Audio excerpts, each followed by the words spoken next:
Bonjour tout le monde, bon dimanche, bon retour des fêtes surtout. Donc la structure du tarot. En boutique, souvent les gens vont me demander la différence entre un oracle et un tarot, soit tarot de Marseille ou de tradition Rider-Waite. On retrouve beaucoup plus dans les boutiques aujourd'hui la tradition Rider-Waite, qui est beaucoup plus éclectique, libre de créativité. Donc on va changer un petit peu le style. C'est ce que j'ai aujourd'hui avec le deck Ethereal de Shadow Tarot. Ici, donc, superbe tarot, très créatif, de la tradition Rider-Waite, pardon. Donc, dans un tarot, toujours la même structure, 78 cartes. Il va y avoir 22 lames majeures et tout le reste, dans le fond, les 56 dernières cartes vont être des lames mineures, donc avec des arcanes mineurs et des arcanes majeures, deux choses différentes. Un arcane est un enseignement magique, c'est pour ça que vous entendez ce terme-là aussi. Sinon, les lames, on parle vraiment des cartes magiques, donc des cartes qui ont été instillées de pouvoir spirituel. Donc, on commence avec la première section du tarot. Ici, on a les 22 lames majeures. Donc, avec ce tarot-là, Shadow Tarot, qui est disponible aussi dans la boutique pour commande. On parle d'un petit côté doré, c'est super le fun à regarder, à manier. Les cartes sont mat. J'aime beaucoup l'épaisseur des cartes aussi. Donc, super tarot. On a vraiment les termes qui sont classiques. Donc, les amoureux, le pendu, la roue de fortune. On a aussi le mage. Au lieu du hiérophante, il va y avoir des termes qui vont changer de tarot en tarot, mais en général, c'est souvent la même chose. Donc ça, c'est la première section. On a ensuite les coupes, ou plus simplement la section aquatique d'un tarot. Donc c'est relié aux émotions.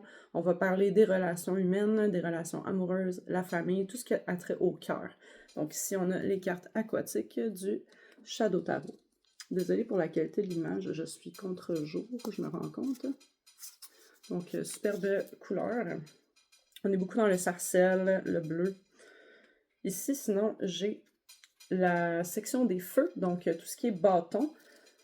Si on y va au niveau classique, donc des cartes un peu plus passion, plus agressive au niveau des couleurs, plus de chaleur un petit peu. Donc, on parle vraiment de la passion. Si on veut y aller au niveau énergétique, on parle du plexus solaire. Donc, c'est les cartes qui vont être tout ce qui est motivation, défis à venir, ce qui nous pousse en avant. Et cette section-là des cartes, j'aime dire qu'elle va aller diriger beaucoup nos tirages. Dans le fond, tout ce qui est bâton, en fait, c'est le moteur pour toute activité humaine, là, dans le fond, dans toutes vos sphères de vie. On a les coupes au niveau amoureux. S'il y a du feu avec les coupes dans un tirage, on peut aller dire qu'il y a aussi une sexualité qui est abordée là-dedans, une certaine passion physique, dans le fond. Ça, c'est un exemple, mais toutes les cartes influencent l'une et l'autre dans un tirage. Ensuite de ça, on a les épées. Donc, la section aérienne, air, dans le fond, on parle d'alchimie toujours. Avec le tarot, c'est vraiment une structure alchimique.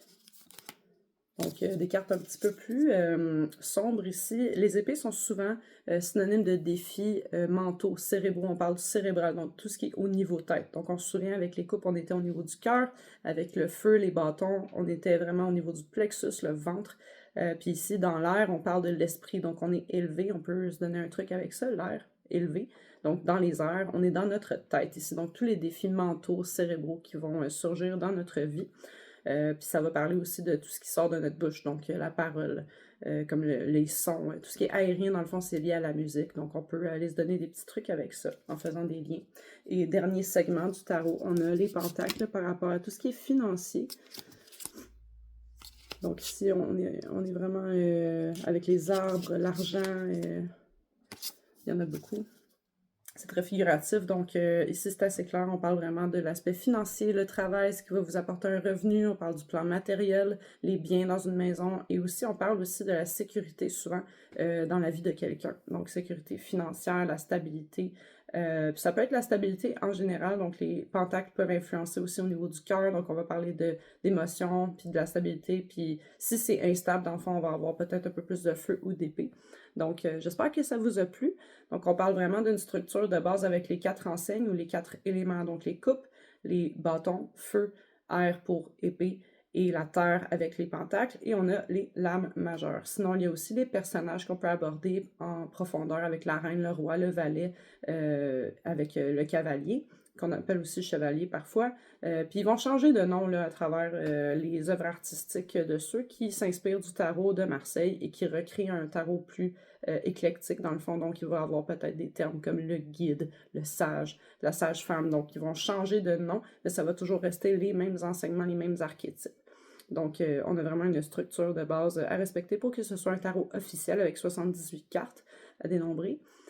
Sinon, on parle vraiment d'un oracle, et j'ai pris en exemple ici l'oracle d'Isis, qui n'a pas de structure préétablie. On parle vraiment d'un projet artistique inspiré de l'Égypte avec des cartes magnifiques. Je vais vous le montrer un petit peu.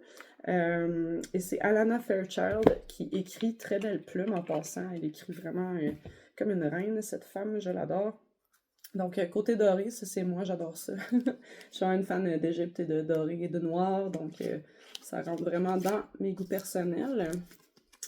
Donc, des cartes magnifiques. Donc, le scarabée ici, avec pas mal de cartes. On dénombre ici 44 cartes, c'est quand même très bien pour un oracle. Il y en a qui vont aller plus haut, plus bas. Il y a des oracles qui comportent 10 cartes. J'en ai même un dans ma boutique, ça m'a surpris. Qui va aller remplacer un pendule si on n'est pas fan. Donc, même moi, je ne fais pas ça. Je ne fais pas de pendule. Je fais toutes sortes de choses, mais je ne vais pas tirer au pendule nécessairement. Ça va être plus un outil pour moi de travail énergétique. Mais ça peut être intéressant d'avoir un oracle puis d'aller compléter 2 tirages dans le fond.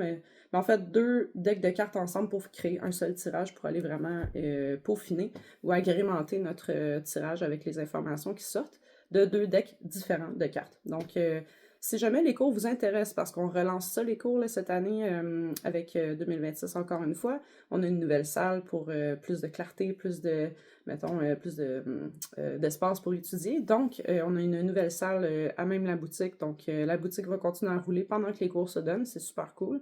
Bel upgrade pour 2026 avec Runimagie. Fait que si vous voulez faire des cours avec moi, ça va me faire plaisir. Faites juste nous appeler, nous texter sur Runimagie, la page professionnelle. Ça va me faire plaisir d'approfondir votre développement personnel avec votre psychologue de poche, que moi j'aime bien qualifier. Avec les tarots, ça a vraiment un bel impact au niveau développement personnel avec les enseignements qu'il y a là-dedans. Donc, en plus, ils sont tous différents, il y en a pour tous les goûts. Donc, même si vous ne croyez pas à ça, même si vous pensez peut-être que c'est quelque chose qui est surfait, le tarot, pour être vrai, là, moi, ça a vraiment créé des belles opportunités dans ma vie. Ça m'a ouvert les yeux sur des choses que j'aurais peut-être pas vues. Donc, en tout cas, moi, j'adore. Donc, c'était Noctura, en direct de ma cuisine chez nous. Bon retour des fêtes, tout le monde. À bientôt.